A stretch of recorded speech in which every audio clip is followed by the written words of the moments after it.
आज 97 इयर्स की जो एज है उसमें भी ये जवान है। बहराम साहब इनका नाम है और 1962 की लड़ाई के जीते जागते सबूत ये हमारे पास में यहाँ पे मौजूद। जांगला युद्ध के अंदर कितनी वीरता के साथ हमारे जो जवान थे वो लड़े थे और चीनी सैनिकों को वहाँ पे किस प्रकार से मारा था, किस प्रकार से उनको वहाँ से खदेड़ा था और अपनी जो वहां की पोस्टें थी उनको बचाने के लिए कितना कुछ इन्होंने किया था कि मात्र 120 से 24 जवानों ने वहां पे उनके कई हजार सैनिकों को शहीद कर दिया था। ये बहुत बड़ी बात थी और उन्हीं में से एक हमारे जो बचे हुए, आज इनकी एज 97 साल हो चुकी है लेकिन आज भी हम इनको जवान कह सकते हैं क्योंकि जो फौजी होता है वो हमेशा जवान ही होता है। नमस्कार, आप देख रहे हैं स्टेट न्यूज हरियाणा और मैं हूं अमित अमन।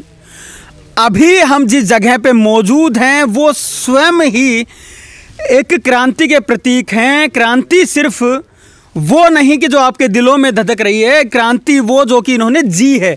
सन 1962 का जो युद्ध था वो आपको आज तक पता होगा। उसके अंदर रेजांगला युद्ध के अंदर कितनी वीरता के साथ हमारे जो जवान थे वो लड़े थे और चीनी सैनिकों को वहाँ पे किस प्रकार से मारा था, किस प्रकार से उनको वहाँ से खदेड़ा था और अपनी जो वहाँ की पोस्टें थी उनको बचाने के लिए कितना कुछ इन्होंने किया था कि मात्र 120 से 24 जवानों ने वहाँ पे उनके कई हजार सैनिकों को शहीद कर दिया था। ये बहुत बड़ी बात थी और उन्हीं में से एक हमारे जो बचे हुए, आज इनकी एज 97 साल हो चुकी है लेकिन आज भी हम इनको जवान कह सकते हैं क्योंकि जो फौजी होता है वो हमेशा जवान ही होता है। तो आज 97 इयर्स की जो एज है उसमें भी ये जवान है। बहराम साहब इनका नाम है और 1962 की लड़ाई के जीते जागते सबूत ये हमारे पास में यहाँ पे मौजूद हैं। आज इतनी एज हो जाने के कारण इनको थोड़ा कम सुनाई देता तो इनके बिहाफ पे हमारे साथ में जो और लोग हैं वो बात करेंगे और उनसे इनके बारे में हम जानने की कोशिश करेंगे। साहब आप बताएं, ये तो आज के दिन इस पूरे भारतवर्ष के लिए गौरव हैं जो कि उन लोगों में से बचे हुए हैं जो शहीद वहाँ पे हुए थे। उन्हीं की पलटन से, उन्हीं के बीच से एक जवान हमारे पास में मौजूद है। तो आप लोग भी फौजी ही रहे हैं सारे, तो आप लोगों को कैसा महसूस होता है इनके साथ में आज यहाँ पे पहुँच के? देखिए साहब, सभी को पता है हमारे रजांगला की जो लड़ाई थी वो दुनिया के विश्व के जो प्रथम 8 युद्ध हैं उनमें से शामिल है जी।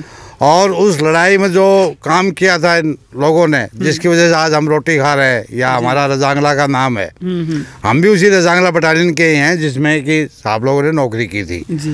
लेकिन अभी आज ये 97वां इनका जन्मदिन है। बड़ी खुशी की बात है कि हमारे जिंदा जागता एक उदाहरण है जी।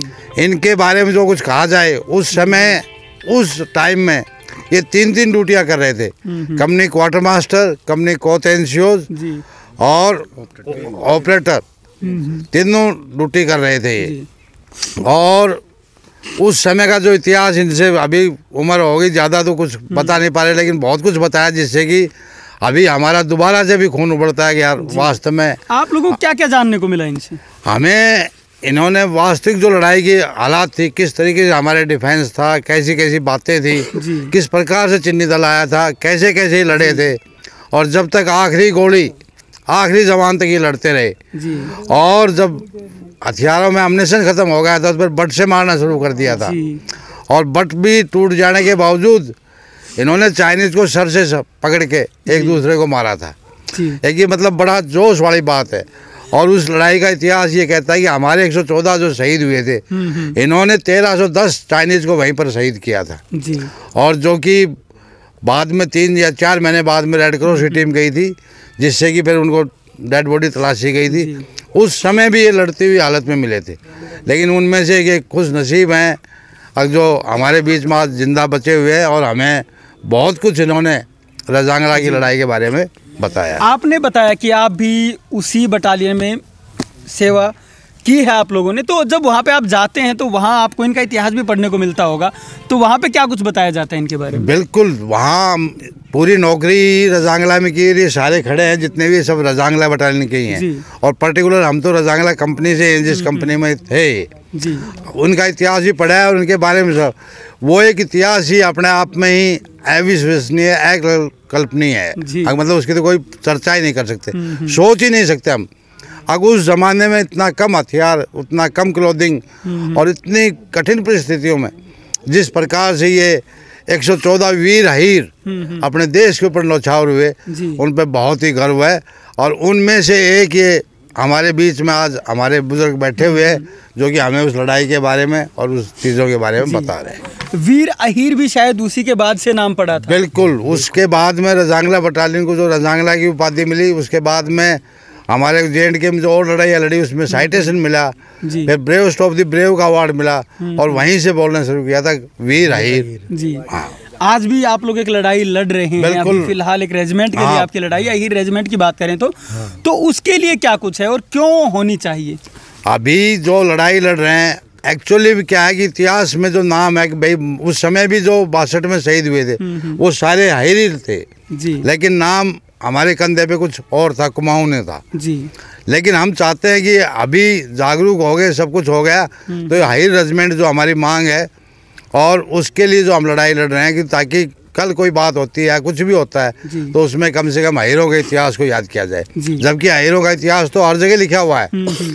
INA फौज से लेके फर्स्ट वर्ल्ड वार में, सेकेंड वर्ल्ड वार में, बर्मा की लड़ाई में, और चाहे जो अंग्रेज थे उन्होंने इसीलिए नहीं बनाया था कि ये फौज तो बहुत ही कट्टर कौम है और इस वजह से ही हमारा नाम कटवा था। नहीं तो ये बता रहे हैं कि उस समय भी 41 में अहीर रेजिमेंट की बात हो रही थी, अहीर रेजिमेंट खुलने वाली थी उस समय में, लेकिन किन्हीं कारणों से वो नहीं बन पाई, जिसकी आज हम खामियाजा भुगत रहे हैं। और हम चाहते हैं कि हमारी अहीर रेजिमेंट की मांग सरकार जल्दी से जल्दी सुने और इनको अहीर कौम को उनका उचित सम्मान दिया जाए जी।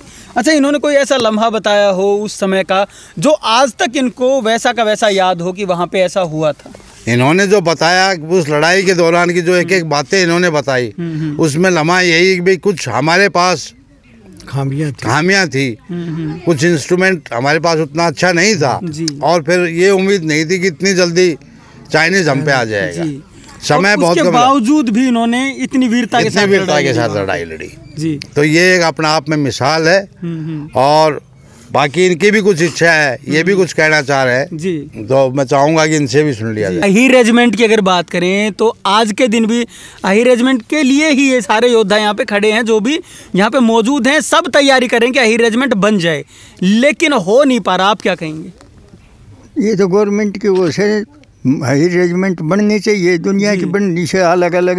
ये लड़ा तो हम नाम कमावनिया का वो जी, ये तो गलत है ना। फिर तो अहीरों की रेजिमेंट होगी तो उनका नाम भी होगा जी। अच्छा, सरकार को क्या कहेंगे? सरकार को यही कहते हैं अहीर रेजिमेंट होनी चाहिए। तो आप लोगों ने तो उस टाइम पे बड़ी वीरता दिखाई थी, तो आज तक भी बना नहीं, यहाँ तक कि आपका नाम भी कहीं नहीं लिया जाता था हीरों का। तो उस टाइम पर गवर्नमेंट थी कांग्रेस की जी, और उस टाइम पर कांग्रेस ने कुछ नहीं किया। हमारे पास था कि सच्ची बुझा तो मैंने कम से कम 30-40 चैनियों को मैंने मारा है। LMG थी मेरे मोर्चे के अंदर जी, तो मैंने 13 मैगजीन उसके निकाल दिए थे। एक मैगजीन में 28 गोली भरी जाए, 13 निकाल दी। फिर उनकी MMG लग रही थी ऊपर, MMG की गोली उनने देख लिया, हमारी रोशनी जाए है ना गोली लिकड़े से जब, तो उन्हें पता लग गया मोर्चे का, तो उनने वो 8 प्लाट उनके ऊपर मतलब कर देते, उसके बाद हमारे ऊपर कर दिया जी साहब। मेरा मोर्चा पड़े था 8 की तरफ, तो हमारी LMG थी, उनके बैरल के लगी वो ब्रस्ट, तो मतलब वो टूट के ना परे पड़ गई। ये वो हमारी तो बेकार होगी जी।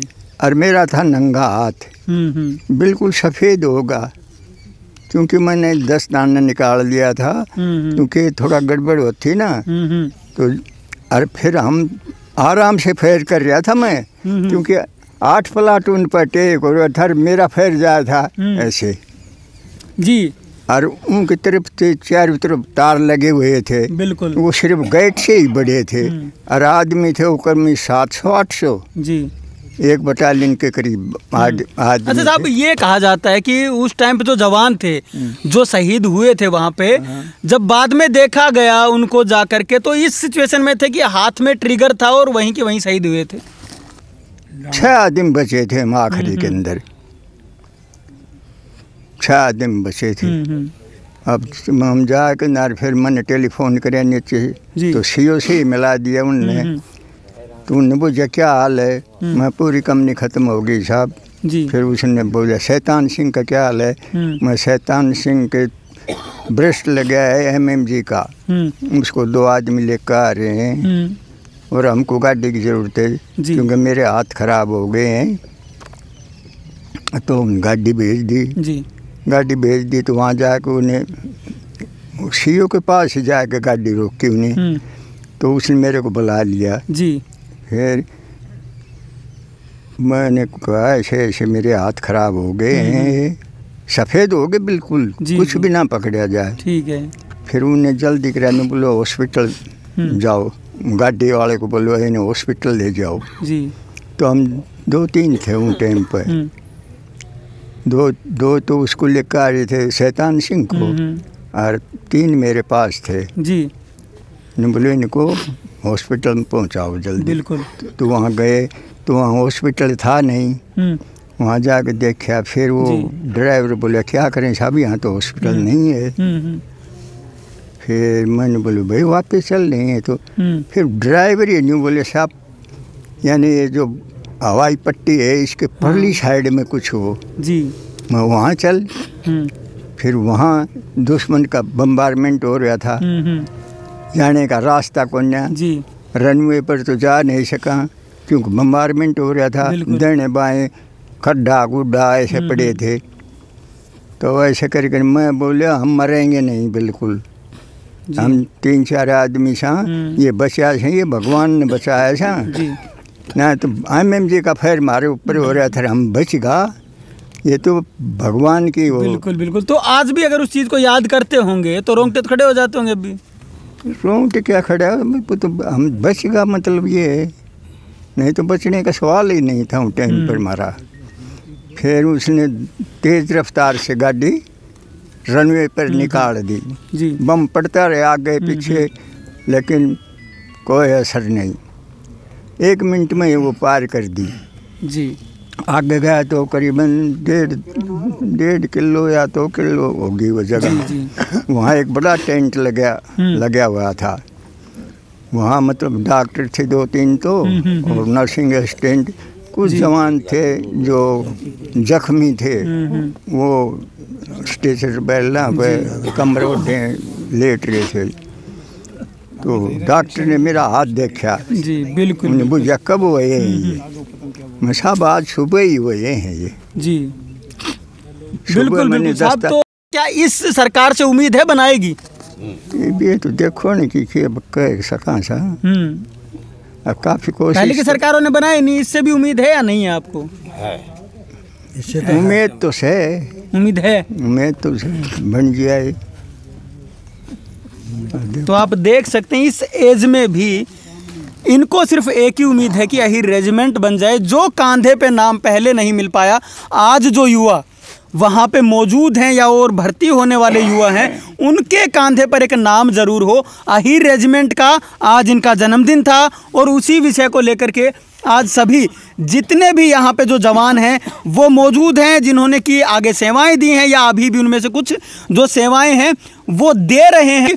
एक इस दिन को यादगार दिन बनाया जा सके, जिन्होंने अपने देश के लिए इतनी बड़ी कुर्बानी उन लोगों ने दी थी, उन्हीं में से एक बचे हुए आज हमारे साथ में मौजूद हैं। और फिलहाल मैं यही आपको बताना चाहता हूँ कितनी वीरता के साथ वो लड़े थे, और वही आप आज समझ सकते हैं कि 1962 का वो युद्ध कैसा रहा होगा। नमस्कार, धन्यवाद, जय हिंद, जय भारत।